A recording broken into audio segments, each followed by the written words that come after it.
Hello everyone. எப்படி 2 days போச்சுன்னே தெரில. மண்டே திரும்பி லஞ்ச் பாக்ஸ் பேக் பண்ண ஆரம்பிச்சிட்டோம். நாங்கள் ஸ்கூல் படிக்கிறப்பலாம் பார்த்திங்கன்னா எங்களுக்கு 7:25க்கெலாம் பஸ்ஸு. அதனால் மார்னிங் பிரேக்ஃபாஸ்ட் வந்து சாப்பிடவே முடியாது. எங்கள் அம்மா லஞ்ச் வந்து தனியாக ப்ரிப்பேர் பண்ணியிருப்பாங்க. மார்னிங் பிரேக்ஃபாஸ்ட்டுக்கு தோசை, இட்லி, சப்பாத்தி இந்த மாதிரி ஏதாவது ஒன்று பண்ணுவாங்க. மார்னிங் சாப்பிட்லன்னா அவ்வளோதான் எங்கள் அம்மாவுக்கு.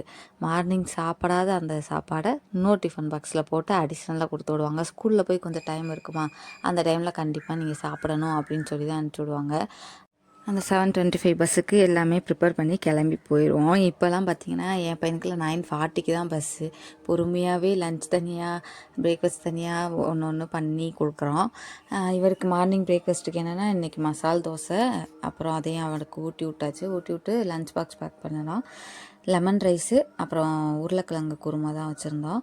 முட்டை வந்து லெமன் ரைஸுக்கு கொஞ்சம் காரசாரமாக சாப்பிட்டா நல்லாயிருக்கும்ல, லைட்டாக மசாலா மட்டும் போட்டு கிண்டி அதை எடுத்து வச்சாச்சு.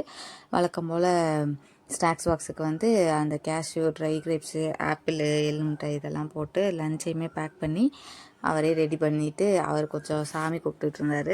மணியெல்லாம் ஆட்டி சாமி கும்பிட்டுட்டு அதுக்கப்புறம் ஸ்கூலுக்குமே கிளம்பி போயிட்டார். இது மாதிரி உங்களோட ஸ்கூல் டைமில் உங்கள் அம்மா பிரேக்ஃபாஸ்ட் வந்து பேக் பண்ணி கொடுத்துருக்காங்களான்னு கமெண்ட்டில் சொல்லுங்கள். பாய்.